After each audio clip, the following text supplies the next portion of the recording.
Okay अभी जो हम पैटर्न करने लगे हैं वो है लेग ऑफ मटन स्लीव का। ठीक है, इसका स्लीव का नाम ही यही है। आप इंटरनेट पे भी सर्च करोगे आपको इस तरह से और भी काफ़ी डिज़ाइन मिल जाएंगे जो डिफरेंट फैब्रिक फॉल्स में पता लग रहा हो कि इस स्लीव की क्या लुक आनी है, क्योंकि ऑब्वियसली फैब्रिक के भी ऊपर बहुत डिपेंड कर रहा होता है। स्टिफ फैब्रिक होगा तो वो थोड़े से जो उसकी गैदर्स हैं वो प्रॉपर लाइंस फॉर्म में जाएंगे। कोई सिल्क शेफोन या नेट टाइप का फैब्रिक होगा तो उसमें कुछ और टाइप की ड्रिप बनेगी इसकी। तो फैब्रिक टाइप भी बहुत मैटर करती है इसमें। अब इसके लिए सबसे पहले जो स्लीव ब्लॉक है, स्लीव ब्लॉक ले लिया है और इसकी जो हमारी शेपिंग नहीं हुई हुई, ठीक है, लाइक मैंने वो ब्लॉक ट्रेस किया जिसकी हमने शेपिंग नहीं की हुई, क्योंकि इसको मैंने बहुत ज़रा फिटेड शेप में बनाना है यहाँ नीचे से। तो इसके लिए मैं क्या करूँगी, हमारा जो ये रिस्ट वाला पार्ट है यहाँ पे हम 4 सेंटीमीटर्स दोनों साइड से इन्वर्ट कर लेंगे, ठीक है, ताकि ये थोड़ी सी ज़्यादा फिटेड फॉर्म में जाए। तो लाइक ऑलमोस्ट अगर मेरा 4 सेंटीमीटर यहाँ पे है तो इसे मैं इस पॉइंट के साथ ज्वाइन कर दूँगी। क्यों, ऑब्वियसली यहाँ से मेजरमेंट अंदर हो रही है तो ये इस पार्ट से भी अंदर जाएगी तो यहाँ की फिटिंग आ जाएगी। वरना दूसरा ही पॉइंट कर सकते हो कि जो एल्बो वाला पॉइंट या जो हमारा इधर अपर स्लीव का पार्ट होता है, बाइसेप वाला पॉइंट, यहाँ की मेजरमेंट लेके उसके अकॉर्डिंग रख सकते हैं कि हमें यहाँ पे कितनी मेजरमेंट चाहिए। फिर वो आप चेक कर लो कि हमारी उतनी मेजरमेंट आ रही या नहीं आ रही। उसके अकॉर्डिंग हम जो है पॉइंट मार्किंग करके उसकी शेपिंग कर सकते हैं, ठीक है।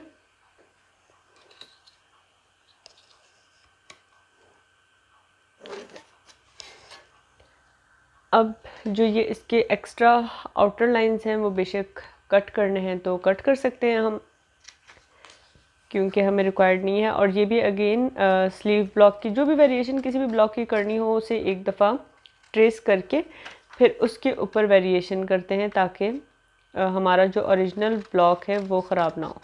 तो इसे एक दफ़ा पहले ट्रेस कर लोगे किसी भी दूसरी शीट के ऊपर, उसके बाद इसकी मार्किंग करोगे। अब हमने क्या करना है, ये जो हमारी ये लाइन जा रही है जो केप हाइट की, ठीक है, हमारी लाइन है यहाँ वाली, इस लाइन को, इससे जो ऊपर वाला पार्ट है यहाँ तक हमारा, हमने इसे 4 इक्वल पार्ट्स में डिवाइड करना है। तो इसे हम, आप लोग स्केल से मेजर करके उसे डिवाइडेड बाय 4 करोगे। लाइक अगर 12.5 आ रहा है, 13 आ रहा है, 13.5 आ रहा है, जितना भी रखा हुआ है, 11 आ रहा है, क्योंकि डिफरेंट पैटर्न्स के अकॉर्डिंग हमने डिफरेंट केप हाइट्स ली थी। सारे साइजेस की ऑब्वियसली डिफरेंट होती हैं, तो उसके अकॉर्डिंग जो भी आ रहा है उसे डिवाइडेड बाय 4 करके इसे हमने 4 इक्वल पार्ट्स में जो है डिवाइड कर लेना है, ठीक है। और यहाँ से हमने बिल्कुल स्ट्रेट स्केल से लाइन लगा देनी है एंड मेक श्योर कि लाइन स्ट्रेट हो, क्योंकि अगर लाइन टेढ़ी हुई तो ऑब्वियसली फिर वो स्लीव जो है हमारी वो शर्ट के साथ सेट नहीं बैठेगी, वो हिलती रहेगी। लाइक उसमें जो हमारी सिलवट्स बनेंगी अभी इसमें गैदर्स के बाद वो फिर तंग करती हैं पहने में। तो इसे बिल्कुल स्ट्रेट लाइन में हमने यहाँ से यहाँ तक ज्वाइन कर दिया, ठीक है। अब हमने क्या कर रहा है, जो नीचे वाली हमारी शीट है इसके ऊपर हम सेंटर में एक लाइन लगा लेते हैं पहले,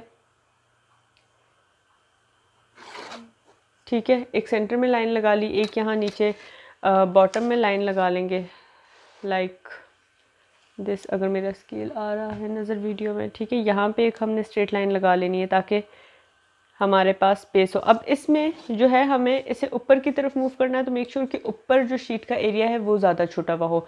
अगर ऊपर एरिया ज़्यादा नहीं बच रहा तो आप लोग बेशक ऊपर जो है एक शीट एक्स्ट्रा अटैच कर लेना, क्योंकि हमने ये वाले पीसेस जो हैं अब कट करके इन्हें हाइट वाइज इंक्रीज़ करना है, ठीक है।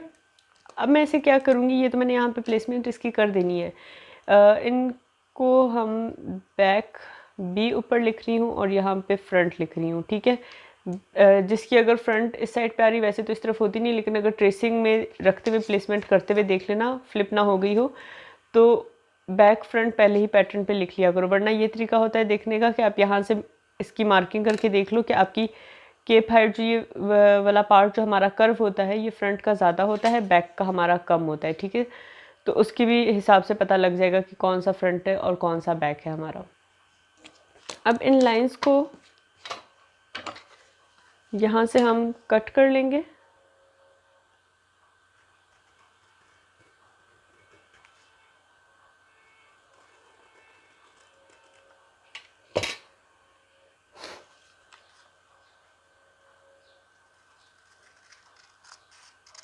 ठीक है। ये लास्ट वाली लाइन को नहीं कट करने की ज़रूरत, ऊपर वाली जो 3 लाइंस हैं हमने वो कट कर लेनी है। अब हमने क्या करना है, जो हमारा ये मेजरमेंट आ रही थी, लाइक अगर केप हाइट किसी की 12 है या 12.5 है, तो जितनी भी है हमने उसका डबल कर लेना है, ठीक है। लाइक अगर 12 थी तो 24 हो जाएगी, 12.5 थी तो 25 हो जाएगी, 11 सेंटीमीटर्स है तो वो 22 सेंटीमीटर्स हो जाएगी। तो हमने अब एक स्केल से जो है, लाइक यहाँ पे अगर मैं पेपर रख रही हूँ, अपनी जो स्लीव का पार्ट है, इस वाली लाइन से जो हमने लास्ट अभी कट नहीं की, ठीक है, इस वाली लाइन से मैं ऊपर मार्क कर लूँगी 22 सेंटीमीटर्स या 25 सेंटीमीटर, जितना भी आप लोगों का आ रहा है, आप उस पॉइंट के ऊपर एक मार्किंग लगा लोगे। तो लाइक मेरा आ रहा था, मेरा कितना आ रहा था मैंने चेक ही नहीं किया, इसे चेक कर लेते हैं कि कितनी हाइट थी, बल्कि मैं स्लीव ब्लॉक से चेक कर, अच्छा मेरे वाले की आ रही थी 2.5, तो वो हो जाएगा टोटल 5 सेंटीमीटर्स ऊपर, ठीक है। तो अब मैंने इस लाइन से यहाँ से ऊपर मैंने मार्किंग कर लेनी, मतलब उस पार्ट को मैंने डबल कर लिया, ठीक है। अब डबल करके क्या करना है, अगेन हमें इसमें मास्किंग टेप की भी ज़रूरत है, हमें सीज़र की भी ज़रूरत है। तो मास्किंग टेप जो है वो मैं छोटे छोटे पीसेस में कट कर लेती हूँ ताकि हम इसे स्टिक कर सकें। यहाँ पे सबसे पहले सेंटर लाइन को सेंटर लाइन के ऊपर स्ट्रेट रख के एक टिप इधर लगा लोगे कि ये अपनी जगह से ना मूव करें, ठीक है। उसके बाद जो हमारे छोटे पीसेस हैं जो हमने कट किए हैं, हमने उन्हें स्टिक करना स्टार्ट करना है, और उसके लिए भी हमें बिल्कुल स्मॉलर पीसेस चाहिए स्कॉच टेप के, ताकि वो भी आराम से स्टिक हो जाए।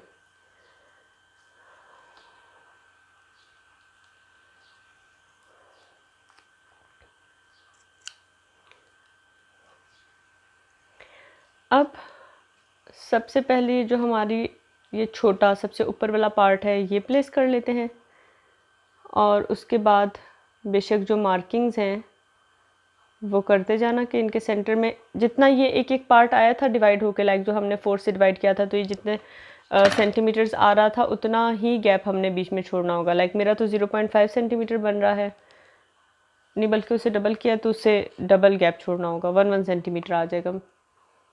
मतलब ये गैप आपस में इक्वल रखना। अक्सर छोटे साइज़ पे ना मैं ख़ुद भी बीच में कैलकुलेशंस में कंफ्यूज हो रही होती हूँ। अच्छा ठीक है, ये इस तरह से करके इक्वल गैप से हो जाएगा। सबसे फर्स्ट पॉइंट को हम उधर रखेंगे जो हमने मार्किंग की थी, जो मैं बता रही थी कि डबल करोगे तो 21, 22 या 24 सेंटीमीटर जितना भी वो आ जाएगा, उस पॉइंट के ऊपर सबसे फर्स्ट वाले को रखा। उसके बाद ये जो नीचे वाले हैं इन्हें इक्वल गैप से हमने प्लेस कर दिया, और इसे अभी हम टेप करके जोड़ देंगे यहाँ पे ताकि हिले ना।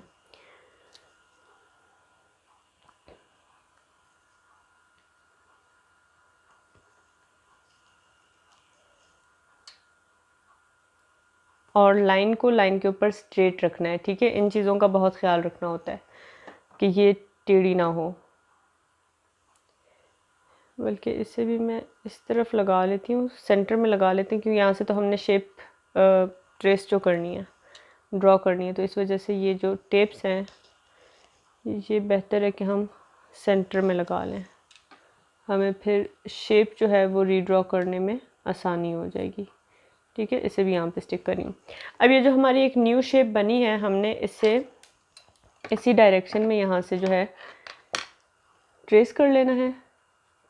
कैप हाइट की हमारी यही शेप रहेगी, और नीचे जो है ये यहाँ से ऑब्वियसली थोड़ा सा इंक्रीज़ होकर जाएगा, इसके साथ से अगर हम ले जाएँ तो ये तो बहुत ही टेढ़ी शेप आ जाएगी। तो इस तरह की चीज़ों में क्या करना होता है, जो हमारी यहाँ से स्लीव की शेप है इसके साथ हमने with the help of smooth curve यहाँ तक ज्वाइन कर दिया, और इस पार्ट को भी हमने फ्रेंच कर्व की हेल्प से भी कर सकते हो, फ्री हैंड भी कर सकते हो, ठीक है। यहाँ तक ज्वाइन कर दिया। अब ये हमारी एक न्यू जो केप हाइट है वो आ गई है।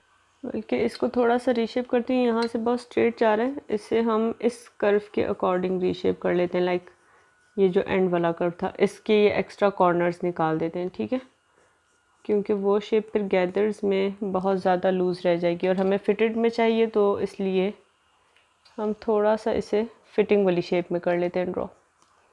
अगर लूज़ स्लीव बनानी हो फिर उस तरह से भी चल जाएगा, लेकिन मुझे अभी दोबारा याद आया कि हम तो फिटेड स्लीव फॉर्म में कर रहे थे। ठीक है, तो ये जो अंदर मैंने अभी शेप ड्रॉ की है इस वाले कर्व के अकॉर्डिंग हमने वो ड्रॉ कर लेनी है। उसके बाद बेशक ये जो ऊपर के पेपर वाले पार्ट्स हैं ये बेशक हटा देना।